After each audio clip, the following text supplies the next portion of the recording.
Alright. Hey everyone. Hopefully you can't hear me like adjusting or moving around the microphone because I'm just kind of holding it up in front of me, and I'm also holding the puff guard. The thing is, I'm sitting in my closet because it's the most soundproof room in my apartment. And I am just, doing a little voiceover recording because I'm not playing anything right now or anything like that. Usually when I did my Mario video about why Super Mario Odyssey is so good, I recorded it from my closet. Anyway, enough exposition. I am here today to talk about why I play video games. So when people ask me, hey, Andre, what do you do in your free time? My number one answer is always, well, I play video games. And then I have my other answers. I like to write. I like to read sometimes. I like to watch movies and TV, most often like animated movies, cartoons, stuff like that. But my number one answer is always, I'm playing video games. And then usually it's just kind of followed up by oh, I like video games. And that's about it. But as many of you may know, I am very, very big into video games. If you have looked at my channel at all, you will see that I have over 100 videos dedicated 100% to video games so far. So suffice to say, it's a pretty big hobby in my life. And now today I'm just kind of going through what exactly is so important to me when it comes to video games and why I play them so much, why they're my main hobby. Now, as you also may have noticed, I don't typically play games that are just kind of like, I do have a lot of Overwatch videos. But anyway, what I was going to say is I don't typically play a lot of games that don't really have a lot of storyline and just has a persistent gameplay like feedback loop where you're just, playing the game and you're not really getting a story out of it, you're just playing it to play. I typically like to play games that are very story focused. And I've liked those kinds of games ever since I was a kid. I think the first game that actually got me into storylines, if I remember correctly, was actually Final Fantasy VIII, which is funny because Final Fantasy VIII is one of my least favorite Final Fantasy games. I could go into a whole list of reasons why it's not one of my favorites, but I liked it as a kid. I do legitimately think it's a fun game, I just think that it has its flaws. But anyway, the reason I liked Final Fantasy VIII was because of the story that it told. Now, when I was a kid, I didn't play all the way through the game. I just played parts of it.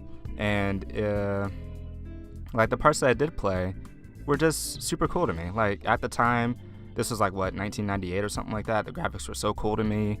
I loved the battle system. I liked the idea that all these characters were talking to each other and they were telling a story. It was like all the books I loved to read became visual, and I was able to control the story. I mean, of course, I couldn't actually control the story, but I could control the characters in the story, and that to me was super awesome. And then I went on to play other Final Fantasy games.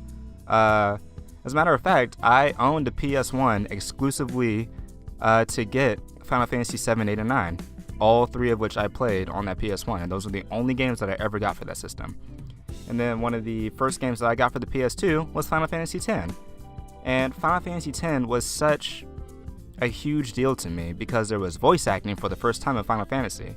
They had these amazing new graphics. The battle system was familiar but new at the same time. And, there was just all this cool stuff about the game. And I loved the story that it was telling. I thought the voice acting was kind of silly at times. But hey, at the time it was still novel, so it was a lot of fun. And that was, as a kid, the biggest reason why I liked video games as much as I did.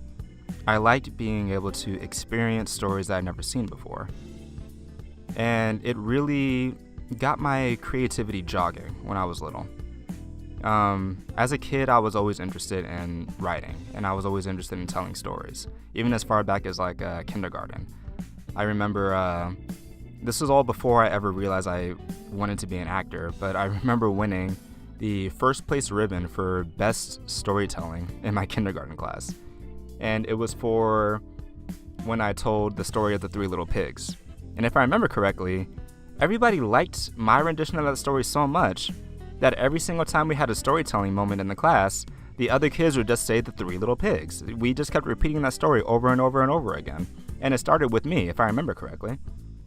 So I think that's the reason why I won first place, is because when I was telling that story, I was so animated. I put my voice behind it. I gave the characters all these different personalities like they had in the actual story, and I was doing all these movements and everything, and it really got people into the storyline. And that carried through with me through elementary school. Even when I was reading passages from books that we all had to read together as a class, I would put my heart and my emotion into it and give everybody all these different voices. And teachers would always say, "Oh, you did such a great job reading. I would love for you to read some more if you want to," and stuff like that. So I've always been an imaginative and I guess creative kind of person, which I feel is kind of fading a little bit nowadays. But growing up, I spent an immense amount of time crafting stories and wanting to tell stories and share stories with people. And I always thought that the absolute coolest way to get a story across was through video games, because they were the only way that you can interact with the story. The next best thing to video games when it comes to interactivity was books. And the only way that you interact with books is that you turn the pages. And then the most creative that you can get with a book from a consumer standpoint is if you read a create your own adventure, which I also wrote, and I also read a lot of create your own adventures throughout the years, particularly on the internet and in fan fiction form. I loved fan fiction. I loved when a game told a story and you go online and there were thousands of other stories that fans created about the game. I thought that was just so cool. So the community aspect was another part of it, but I can get to that either later or maybe in another episode. But anyway, what was I trying to say? Oh yeah, so the mode of telling a story was the absolute coolest to me in video games, because no other medium lets you be the main character. No other medium gives you control over how you proceed, or what you do, or how long it takes for you to get to a specific place, stuff like that. And it was always a great tool for my imagination. I didn't just play games to waste time and have fun, even though I did do that a lot, and I still do that a lot. I played games because they gave me inspiration for my own stories. I would take stories, or I would take characters or situations that I see in a video game, and I would think, oh wow, it'd be so cool if there was a whole story that expanded on this one thing that I saw. And then I would go off and write a story about that one thing. And it was a really good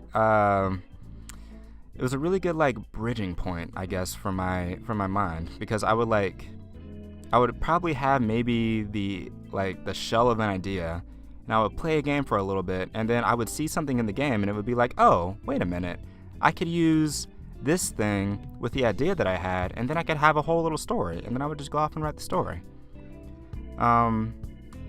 So yeah, that's part one of the reason why I love playing video games, because if you look past the time wasting aspect of it and the alleged, it's making our kids violent because there's violence in games, I don't believe that for a second, but whatever, there are people out there who do. If you look past all of that, you can see that games are a very valuable tool for teaching kids and for inspiring kids to be more creative. And not just kids, adults as well. There are some games that can get adults thinking in more creative ways, most definitely. And actually, that was another thing I was going to touch on earlier, is that as a kid, video games played a large part in teaching me how to read. Especially the first Pokemon games. Those came out, I think Red, Blue, Yellow came out in 1996 or 97 or something like that. I was still a little kid. I was younger than 10 when those games came out. And yes, the English in those games were very, very basic, or was very, very basic. But as I read through all that stuff, I was learning about, grammar and about spelling and all that kind of stuff. And that's part of the reason why I like Final Fantasy so much as well.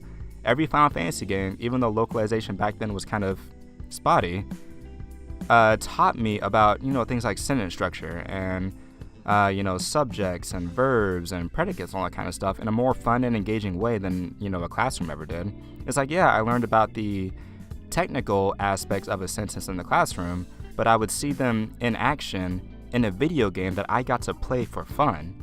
And that to me is amazing. That to me is so gosh darn cool. But yeah, so part one of the reason why I play video games. It inspires creativity, if you ask me. And I was thinking about just making this a one-off kind of deal, but who knows, maybe I'll do a whole series about this and just share my thoughts on why I love video games specifically and why I think that they're important. Anyway, thank you for joining me on this quick little talk. I hope you enjoyed it, and I'll see you guys in the next video, whatever it may be. Bye.